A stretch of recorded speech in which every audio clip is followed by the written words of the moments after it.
We're here specifically because yesterday I mentioned that ACAN, the Architects Climate Action Network, ran a series of events at COP26 in Glasgow last November. And one of them that we ran was called Replicating Retrofit, because we recognised that the work that Jonathan has done with Carbon Co-op and People Powered Retrofit is amazing, but we need 5,000 of them. And how do we replicate that? And it's part of what People Powered Retrofit are trying to do is make the tools and make the knowledge available so that it can be replicated. So we're all here as willing kind of test beds and guinea pigs saying, okay, we're here for it. Like, how can we help accelerate that? So we had a panel discussion meeting around that in Glasgow, and that was Replicating Retrofit. This is Replicating Retrofit Part 2, because actually our circumstances have all progressed and changed. Yours is, I would say, progressed. I would say our journey has significantly changed. And you're going to hear from them about how that journey has progressed, how they've been battling with all the knowledge that's out there to actually put it into practice. So yeah, you're going to hear about that. And then the granddaddy is going to reflect. I can't let that go now. I'm going to let it go. I'm sorry. Jonathan is going to reflect and sort of feedback, and like we're going to have this conversation. So they're going to do that for a while, and then we can open up the floor to any reflections or conversations that you might have as well. So that'd be really brilliant. So round of applause for our panel, and I hope you all enjoy this session. So we're going to start. We're going to start with you. On me.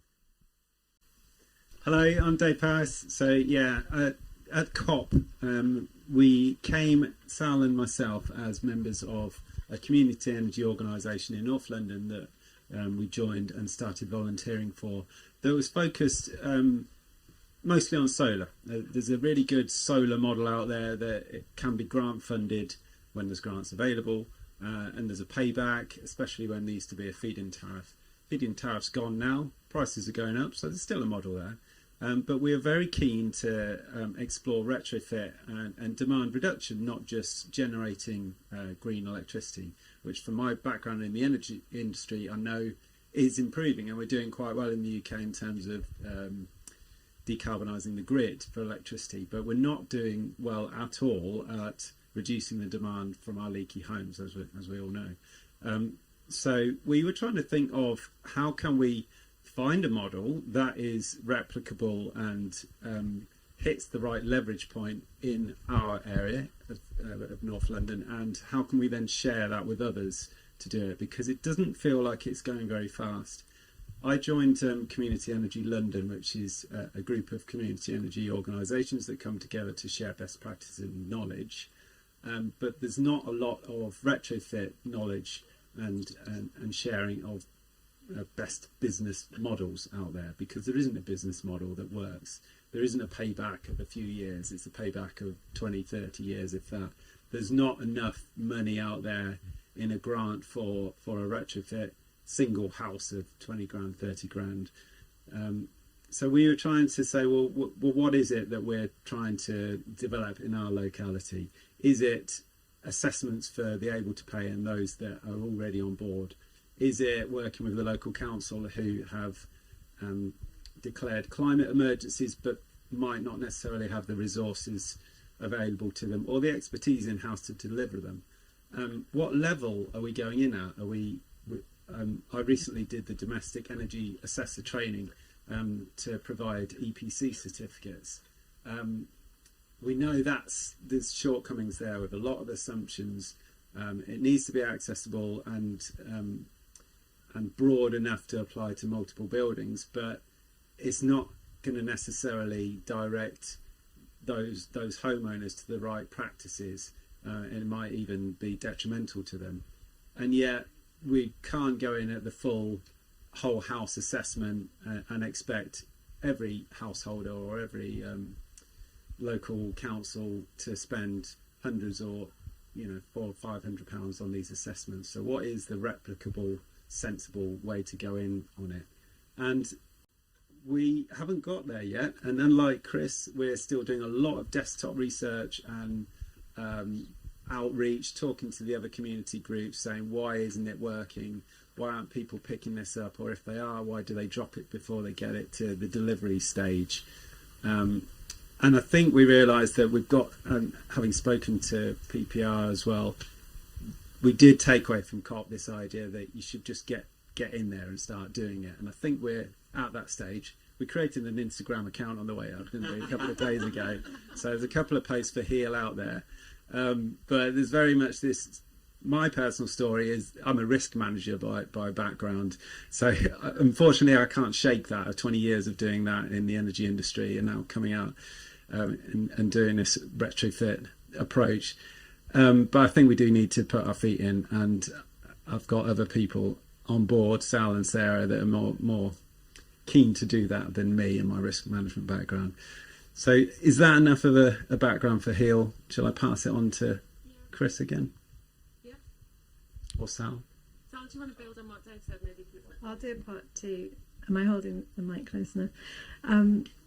So just to kind of zoom out maybe, and Dave unfortunately didn't manage to make it here yesterday, but I was here and wanted to just kind of, first of all, say a massive, again, thank you to CIVIC Square and to Sarah and to ACAN and to John. You know, it's just been such an incredible meeting of the minds, and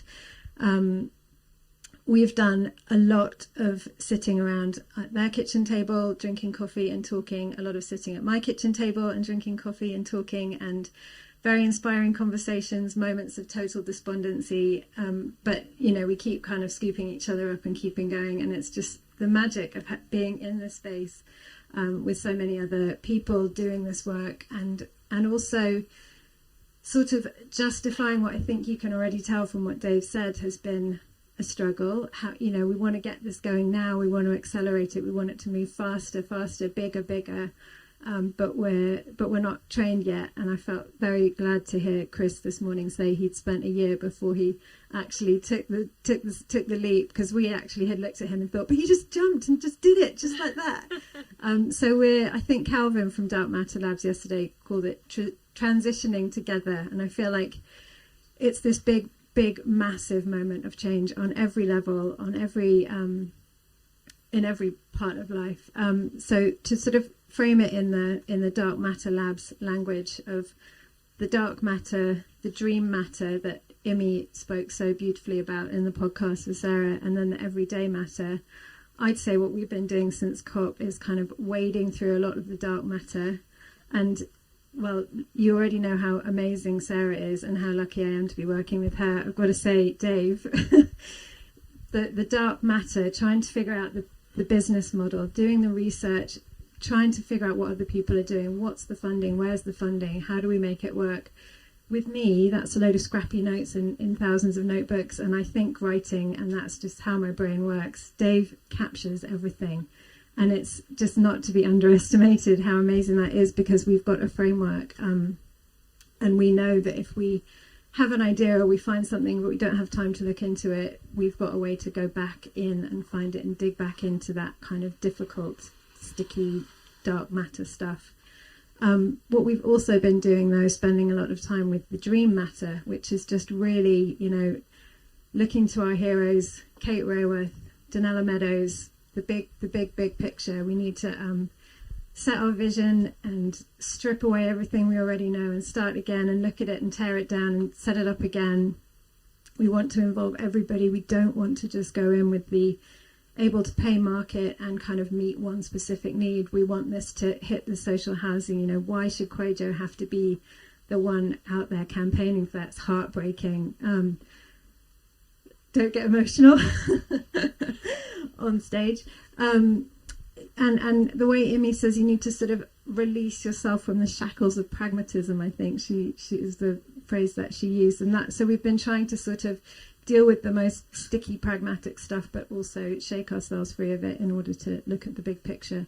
And the everyday matter is on its way, and we're trying to figure out how that's all going to work. I just want to add one more thing while I've got the platform, which is, you know, for my personal story, there's been a lot of conversation about the ex-architects in the room, and I'm one of the ex-architects. I worked within architecture for about 10 years, and always what I've wanted to get involved in is sustainability, and there was just no time in practice. And I know a lot of you have left for this reason. You're just doing the drawings, making the schedules, issuing, doing the drawings, making the schedules, issuing, no research. So I quit and I went to work for Atelier 10, which is a mechanical engineering firm, and I learned in 6 years a huge amount about sustainability and environmental design. But then I quit that as well because I'm not a mechanical engineer, I'm not an energy analyst, and that meant I ended up doing a lot of benchmarking, which if anyone's done a BREEAM assessment knows that as savvy as I could be to try and get things a little bit better using BREEAM, I was going to just die if I spent the rest of my life doing BREEAM assessments.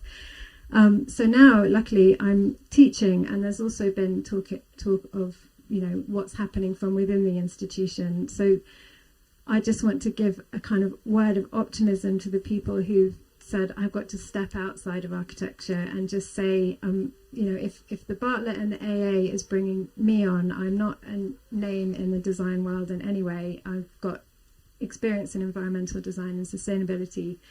And I think probably a lot of you know there's massive shake-up happening in many levels at the Bartlett. This is a huge opportunity. There's work being done to improve diversity, to improve the climate conversation, to integrate. I'm not a design unit tutor, I'm a tech tutor, but that kind of integration, we need to teach the teachers as well because they also don't know. So I know it's not what we're here to talk about specifically, but I just wanted to throw in a little, we need to work from inside architecture and outside architecture, and what ACAN is doing is phenomenal because it's sort of pushing at the seams of architecture from the inside and the outside, which is fantastic.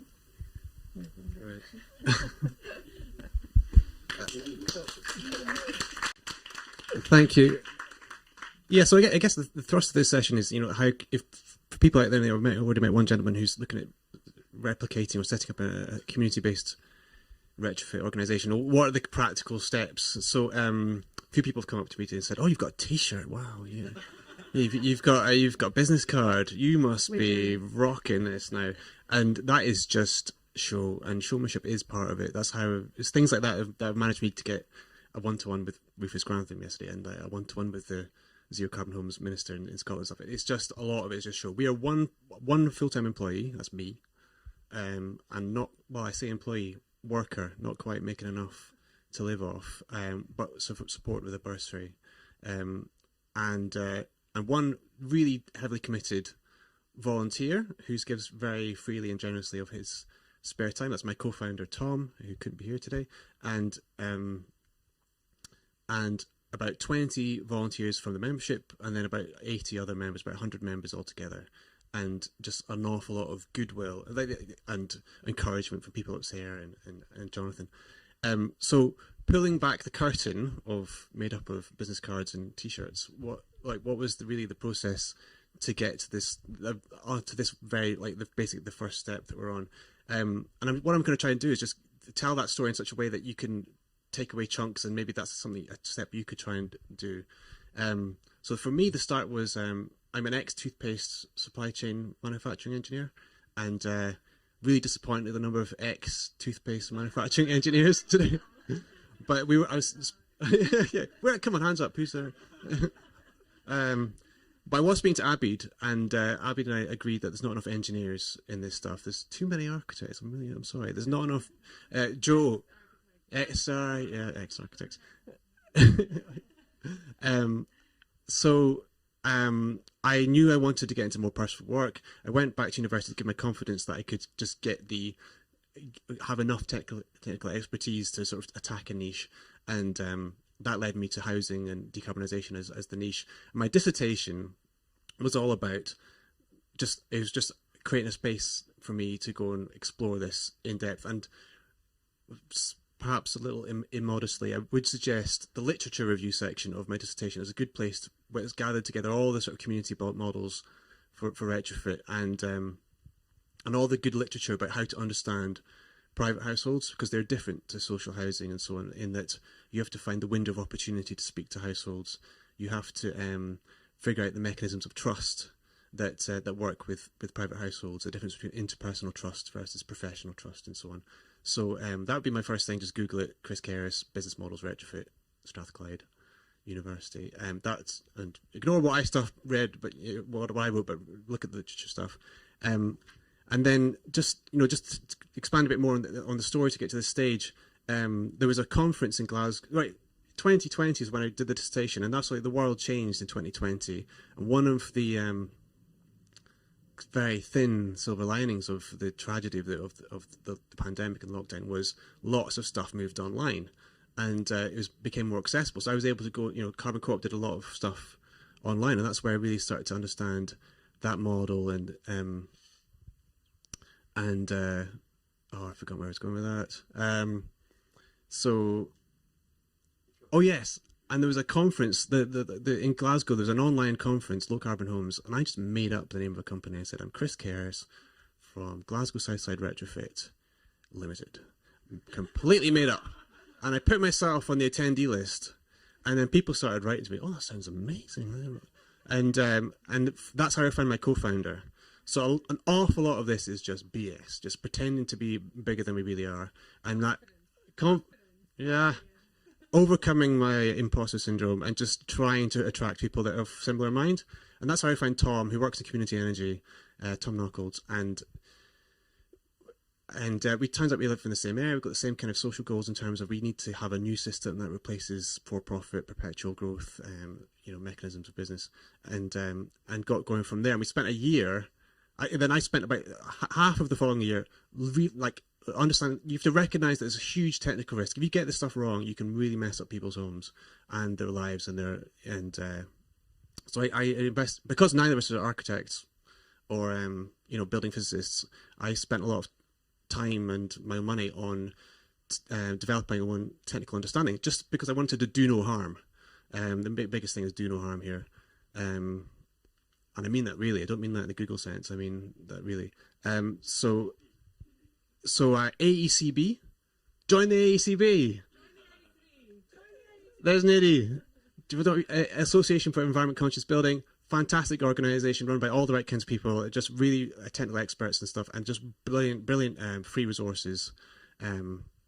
So join. There was the Carbonlite Retrofit course was brilliant, and that led on to Passivhaus certified consultant status, and I'm a domestic energy assessor. So then I kind of the basic ingredients to start offering a service, and then the other half of that year in 2021 basically was starting to experiment. So my old dissertation supervisor hired me to give advice on the flat that she'd bought with her husband, and what should they do, and I just spent a lot of time footing around in their flat trying to figure out what their options were, and it helped to demystify things for them as well as for myself. And that became the basis of the business model, which is start offering advice. And it's been through a few iterations, and it was like do a survey, go away and write a massive report, and then I realised no one was reading it properly. So now it's just I spend a whole day. It's like a workshop, and it just goes wherever they want it to go. Starts with condition surveys, heritage survey, heat loss calculations, and everything. Basically, and this is the number one thing Jonathan said to me. He's like, go away, experiment with business models, come back when you figured out how to make a bit of money, because people need to pay their living expenses. And once I think that was kind of the graduation level to get into more detailed conversations with Carbon Co-op about replication and stuff.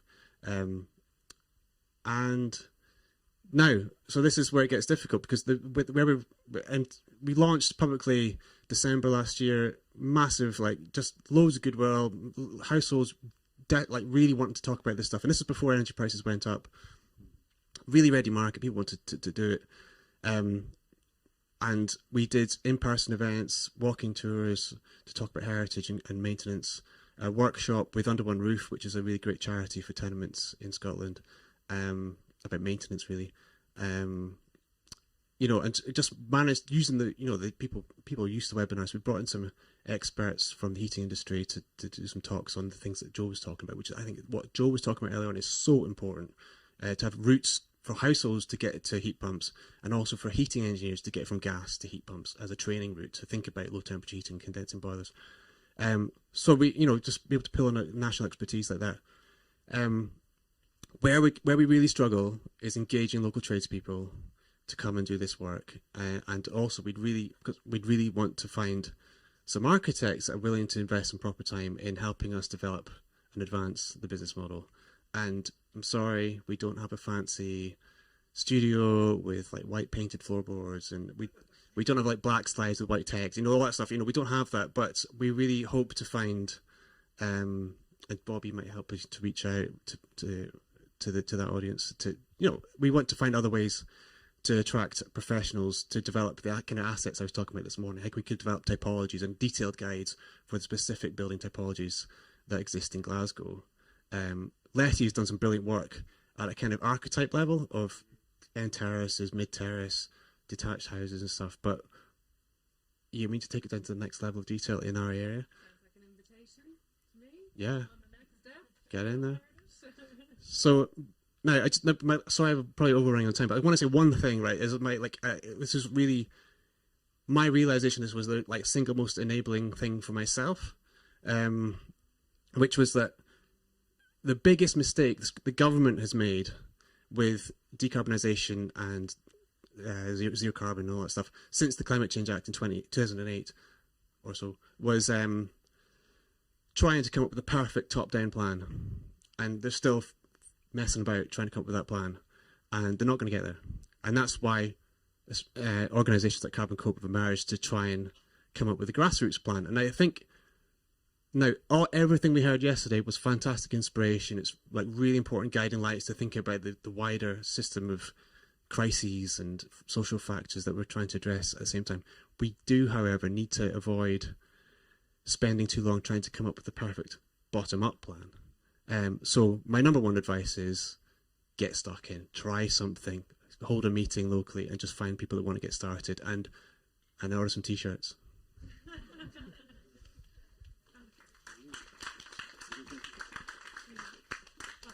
That's really good advice, I think, on the t-shirts.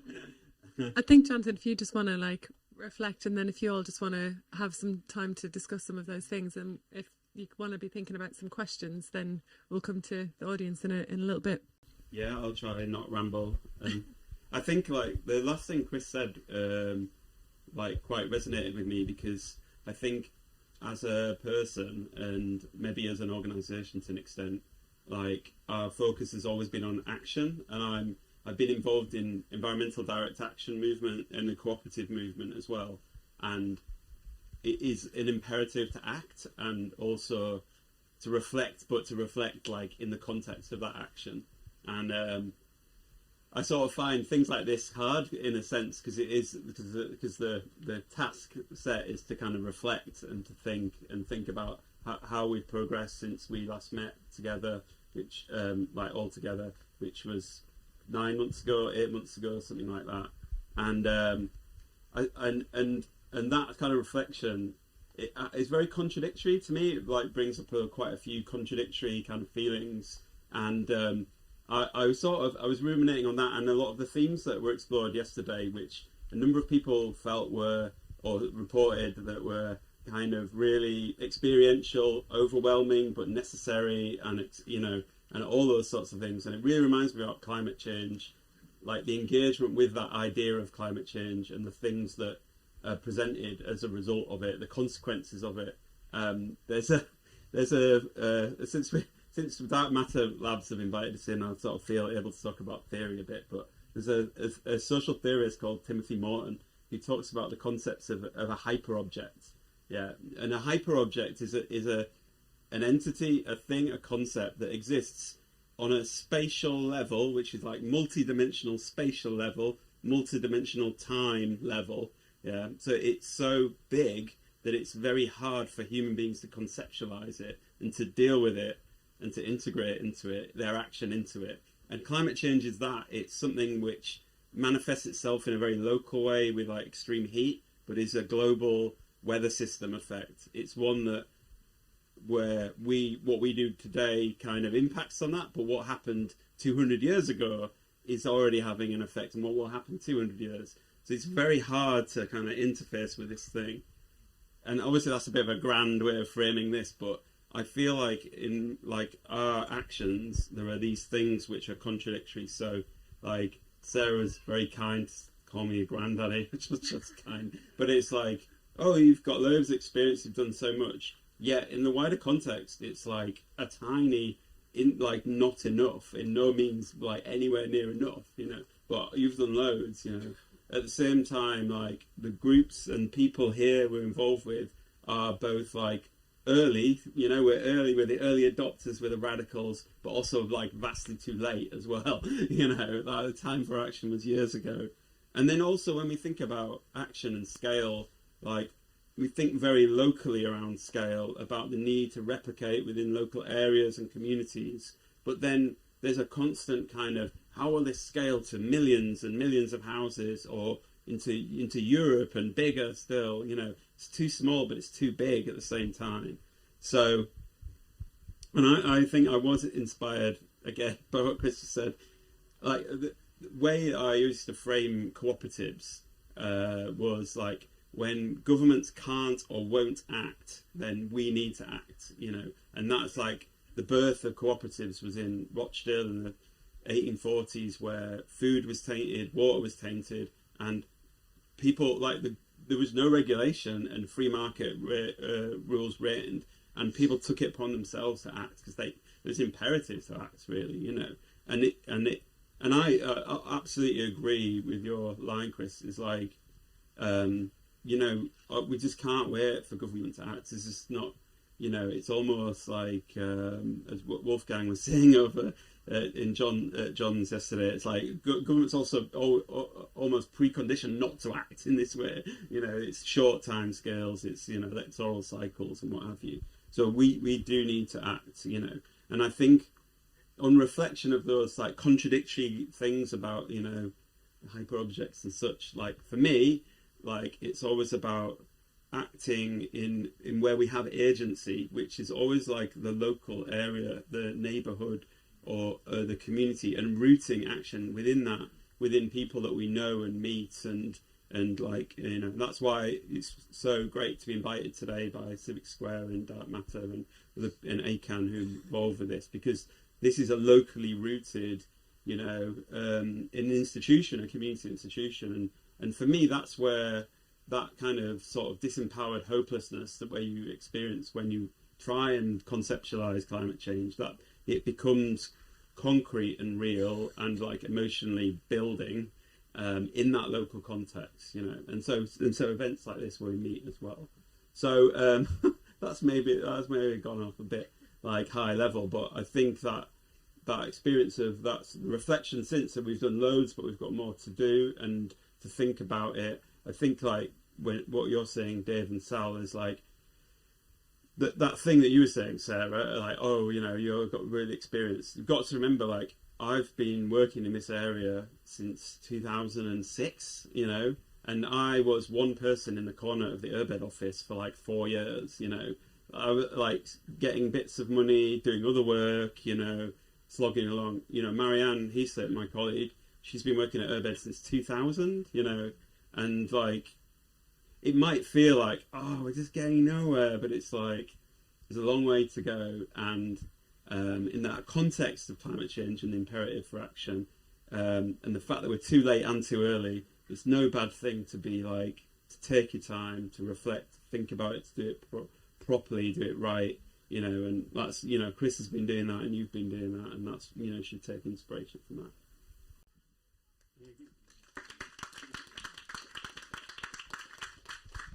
Do you want to respond to anything Jonathan's just said before we throw it out to the room, Dave and Sal? Or go somewhere else with it? The floor is yours. To talk about funding. Okay. Not an appeal for funding, although to any angel investors, like appeal from Energy Action Lab.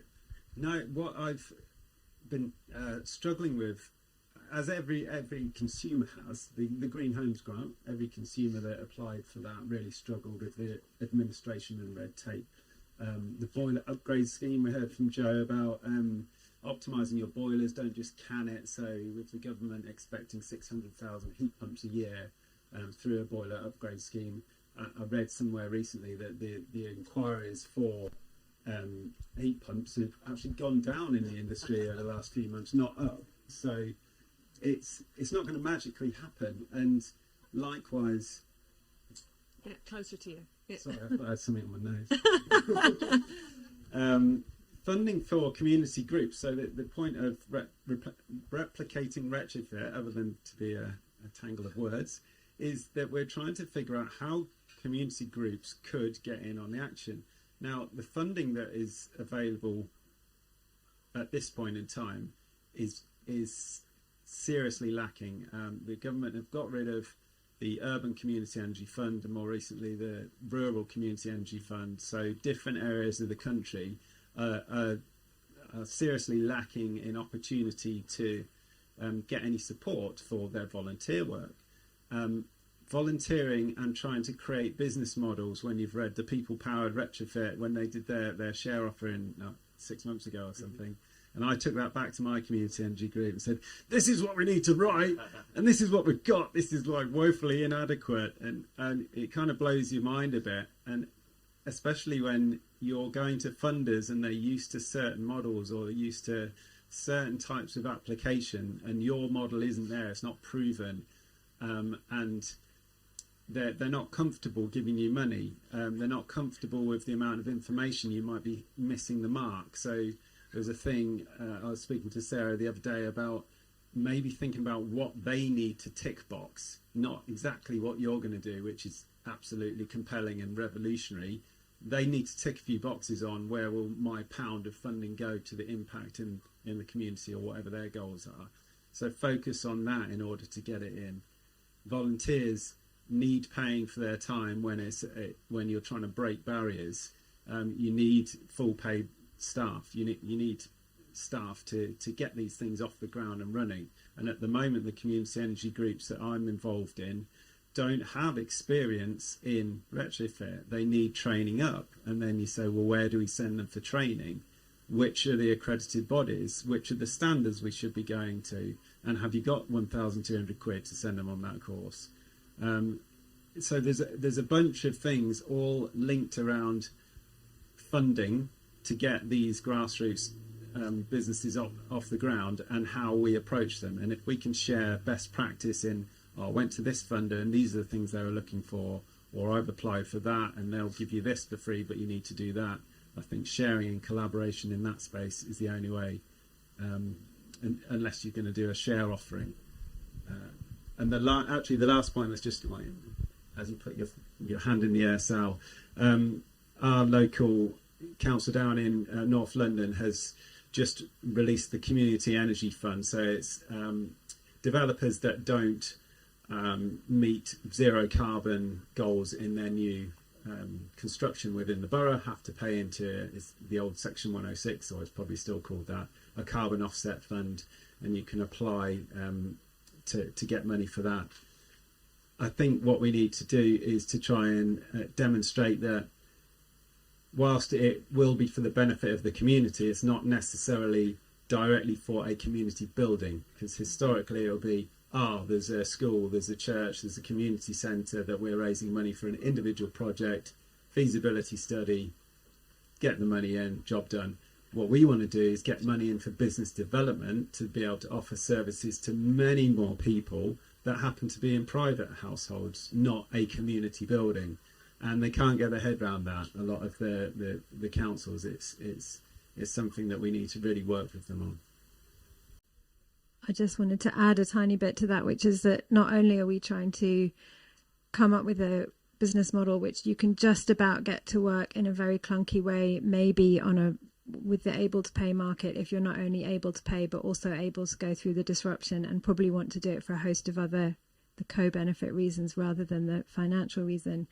If on top of that what you're trying to do is produce something that's open source and really widely accessible and not setting up a kind of membership fee or a paywall at point of entry, you're making it even more complicated as a business model. And that's obviously, again, such a shared kind of value among the people who are here, and so many people are putting together research and work and reports. We've heard so many people say, I've got this report, it's on my website, and we're starting to talk about how can we create a central space where all of this is coordinated and collated, because we don't want more people to have to go through this really slow process when we can speed them through it by sharing that. But again, expect, I don't want to take away from funding. We want to give that for free, and that makes it, I can't get the money to work. That old money question. Yeah. I'm just mindful of time. We've got 15 minutes, and I wonder if anybody in the audience has a question. Hiya. I'm going to come here first. Thank you. I hope that this is an offer as much as a question. I'm Salma Yaqub, and I'm Programme Director for Health Inequalities across Birmingham and Solihull. There's an integrated care system bringing the NHS and local authorities together. And we're looking at strategically how to reduce health inequalities. And people have said this for many years, but here's another opportunity. And I'm really keen to align the employment agenda, the net zero agenda, and health. And I think what you guys are doing does exactly that. So the offer is that I know that the WMCA, the West Midlands Combined Authority, they've got a huge fund looking at employment. They've got a huge fund looking at upskilling. And why should we not have, our region, our area here, we kind of, in our brochures, always talk about it being the heart of the Industrial Revolution. Well, we put a lot of carbon dioxide in the air. Why not be at the forefront of, reducing that? And we've got unemployment issues, we've got housing issues, and the retrofit kind of tick, tick, tick. One of you mentioned how you've got to align yourselves with other people's agendas. I'm here because I absolutely believe the moral case for it, and I'll be with you on the activist side of it, and I'm using my job wherever I can to open up and leave those spaces. And there's funds for business development, so all the stuff that you guys find hard, actually there's loads of opportunities out there. So the offer is, let me help to link you in where that space is. But what you guys are doing, nobody else is doing. The expertise that you've got, the passion obviously, but actually genuine expertise is about scaling that up. And yes, taking some risks. Whenever you do pilots, not everything is going to have the best outcome that you'd hope for, but the learning also is valuable. And there's research funding from the health side. And now that health inequalities are becoming a more serious priority, so it's a statutory responsibility now on health organisations to reduce health inequalities. So you guys can now come and step in and say, well, we can help. So that aligning bit, I hope we can kind of further progress. So there's an opportunity with the integrated care systems, and that's everywhere in England. So there's 42 integrated care systems bringing all local authorities and their local NHS organisations together, and they're supposed to be working with communities. So just to let you know about the opportunity there. Yes, please, can we have a round of applause for that? Yeah.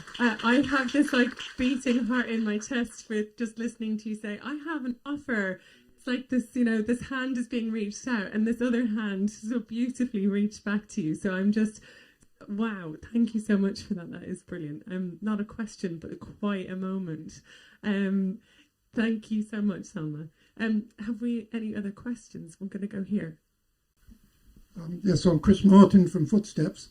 What I'm interested in is the panel's views on some of the online tools for helping people through diagnostic journeys. I was looking at one this morning, for instance, on Western Power Distribution site, which takes postcode, picks up EPCs. The Super Homes project used to have quite a lot of information. NEF what's the role of these tools? Where do they come in the process in terms of trying to roll out retrofit on a much wider basis to people who probably actually calling it retrofit puts people off? But Yeah. That's my question. So there's a few things there. I think so. I'm not sure people were in my session earlier, but our analysis and the basis of the work we do is working with early adopters, and these are people more likely to procure retrofit, who want to retrofit their homes, who are facing barriers, and we can help them overcome them. Yeah, and conceptually or in reality, there are loads of them, and they don't have any options, and they're desperate to get work done. And we absolutely need to build tools and solutions that work for the mass market. I have no truck with that, and everything we're doing is building for scale and replication and working up. But we need to be realistic about who is here now and the scale of the people that are here now and want work doing. And they are the early adopters. They have money to invest. They're desperate to do it, and they can't find anyone to offer the expertise and help. Yeah. So these are the people here now who are presenting themselves, and these are who our services in their initial iteration need to work towards. Yeah. So that's who they are and how and where they are. Online tools. Okay, so the conceptualization there is that, like, with a low investment, you can devise and deliver high quality information to a lot of people and enable them to progress and to do stuff. I think that's true in a minimal way, that online information is useful in helping people understand certain terms, certain kind of key technologies and tools. I think it's very poor in enabling them to take action, because there is complexity to the requirement to take action. It's not a simple process like just put a solar panel on there, just commission this one trade, they come, they do it all. There's a complexity to it. There are risks and such and such. Things like the use of EPC data, I personally, and as an organisation, we feel is very dangerous, because the EPC data set is of a very poor quality. Yeah. In reality, and there's lots of people out there now aggregating or using bits of algorithms to infer lost and missing data or asking householders for data. The reality is that householders don't understand their house that well. You know, why would they understand what type of insulation they've got, what heating controls they have, you know? And so the kind of emphasis from government on EPC data, both EPCs to understand criteria, to understand success metrics, to inform action, is really dangerous, you know. And and I also think in some respects that kind of early stage engagement around it can dissuade people from taking action rather than empower them to take action. So that's not to say online electronic tools, there isn't a huge ability to potential to do stuff there, and I really think things like smart meter data, we're just really starting to think and to explore the potential there. We have a smart meter service. People can sign up in 10 minutes and access their half-hourly smart meter data instantly, you know, for the last 13 months and then ever onwards. You know, we're only just like conceptualizing what to do with it. So I think there is stuff there. Yeah, probably gone on a bit there. Well, just it sort of ties in a bit with what Jane was saying earlier with the home notes as well, is trying to enable people, and there's always this tricky line of, you know, it's got to be past 2035 or it's got to be Passivhaus or Enefit, and those are rigorous for a very important reason, because there are risks of doing this stuff wrong, and we've seen the disastrous effects when retrofit is done badly and creates worse problems in the building fabric. But it also can't be a barrier, and it's trying to kind of let people have enough knowledge and understanding of what measures they can make that are not risky, and understand that if they can think ideally in a proper whole house plan way, but at least to get a grip on the big picture and see further down the line so that redundant work is not done, then at least that allows you and frees you up to do the smaller measures with maybe, you know, some information from home notes or using an online tool. You know, baby steps are still better than no steps at all, and we don't want to kind of shackle people to thinking they've got to do the full package or nothing. Thank you. I'm going to go for one other question. I'm too close to that microphone. I'm going to explode it. I'm just going to come to Wolfgang for a question. Thank you. I think during the course of during the course of this, a route to connect the grassroots activity, which we do have to engage in, which you're doing. Oh, it's that one. Yeah, of course. I need my notes because I don't want to waffle. Basically, the guerrilla war for funding and the actually getting stuck in is precious. It makes real change, and it gains real skills and expertise, and we can all learn from each other, and that's happening. But in principle, we all think it should be something, I think, that there should be grants for out of general taxation, and from where there is a lot of money to where it's needed. And in some people's eyes, including mine, it should be free at the point of use, so long as the money isn't being wasted. But how do we get to that situation?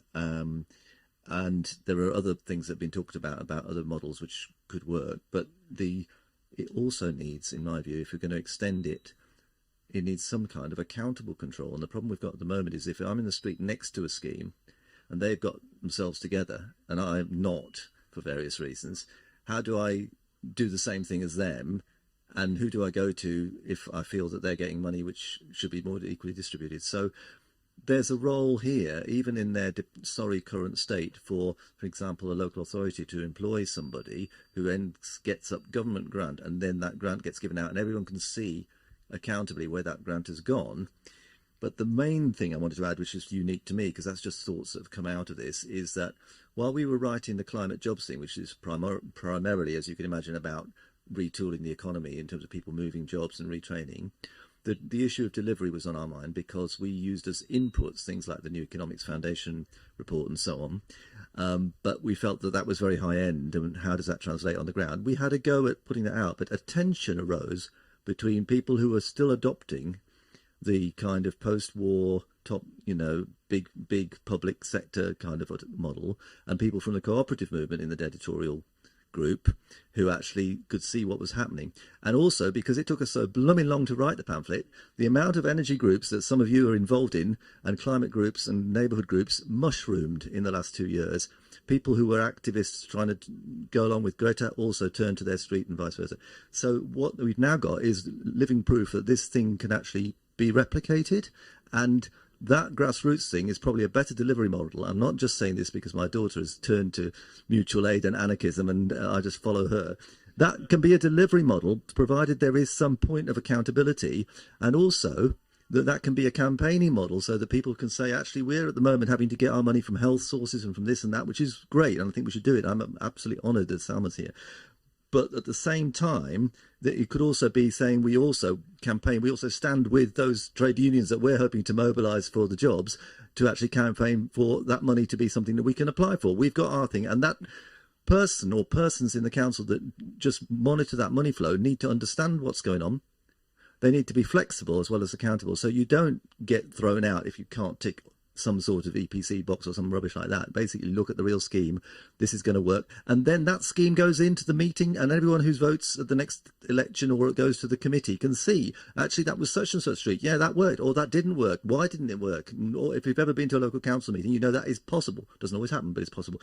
Talk far too much, but I can see how this grassroots work could actually be translated into a national scheme, provided there was a point of democratic accountability. And I'm encouraging people to, alongside all the other stuff they're doing, to protest and campaign if we get anything like this together. There's a conference planned for the 17th of September to bring together, it's a working title, Just Transition Emergency Conference, but it's basically about climate jobs, but rolling that out. But that wasn't meant to be a plug, it was just a nice suggestion.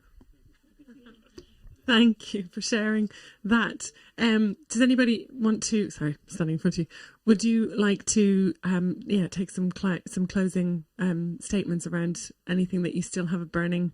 I mean, again, I just feel like we've scratched the surface, just barely. Like, there's so much that I thought this conversation was going to be, and it's been so much more in so many different ways. But let's just pass the mic along. We'll start with you this time, Chris, for just some thoughts. Thoughts? Oh my goodness. Or you can tell us where you got your t-shirts. T-shirts, yeah. Really happy with Bold Studio in Glasgow. Fantastic work. By the name, Loco Home Retrofit, that was just we got sick and tired of trying to think of a name. So, and whether or not to put retrofit in the name, I think it's worth. Some people say you shouldn't put retrofit in the name, but I think actually at this stage you need to signal to government that that's what you're about. You need to signal to other people in the industry and stuff. And the people who don't know the word retrofit, they just don't use it. They just call us local homes.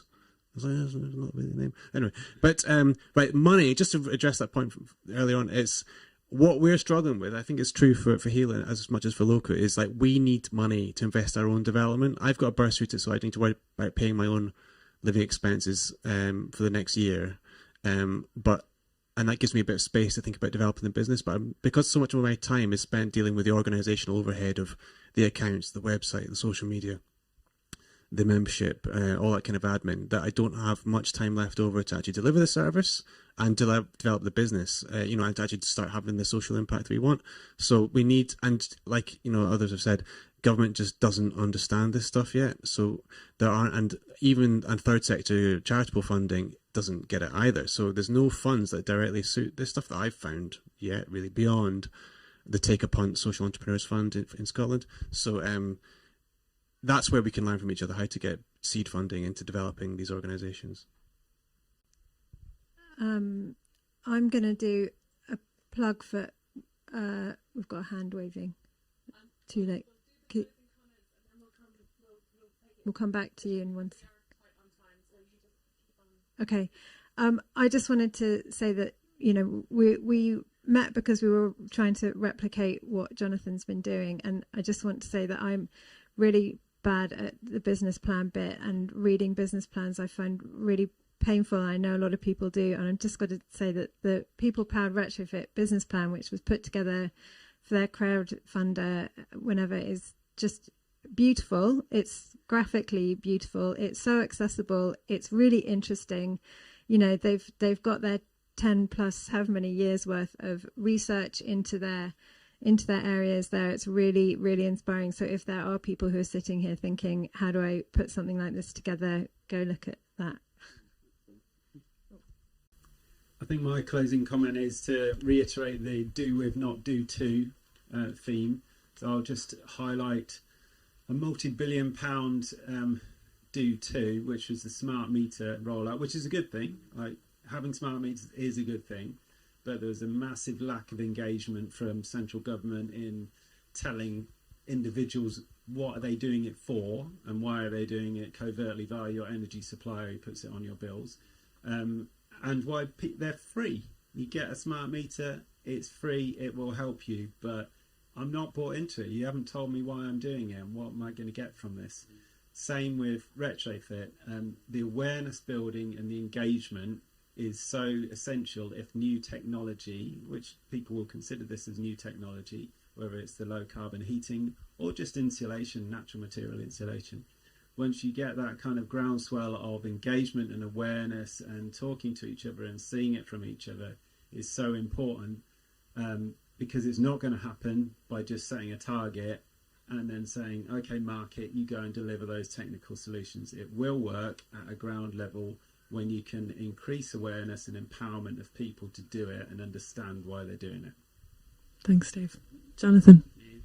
I got an invitation and then a reflection. The invitation, Imi, a colleague, reminded me to say, we're currently recruiting for a design coordinator at People Powered Retrofit. So if there are any recovering architects or even like still practicing architects or people who've worked in architecture practice, we want to experience and want to understand what we're doing, want to get involved. We desperately need skills and expertise to grow, and that design coordinator job's open. It's on our website, retrofit.coop, hopefully on the ACAN list and what have you. The second, the reflection thing, and I think is like, how can we support each other on this journey, of developing together? And I think we are part of a movement together, and we're part of a movement that supports each other, and like elements like this, days like this that Sara and others have put on. This is the important thing. We have these personal connections, these interactions and talks and discussions. That's super important for us to grow together and evolve. So yeah, it's a big thank you for asking us here and for giving us this space. Thank you so much for coming and giving us all of your time. Thank you. Big round of applause for these guys.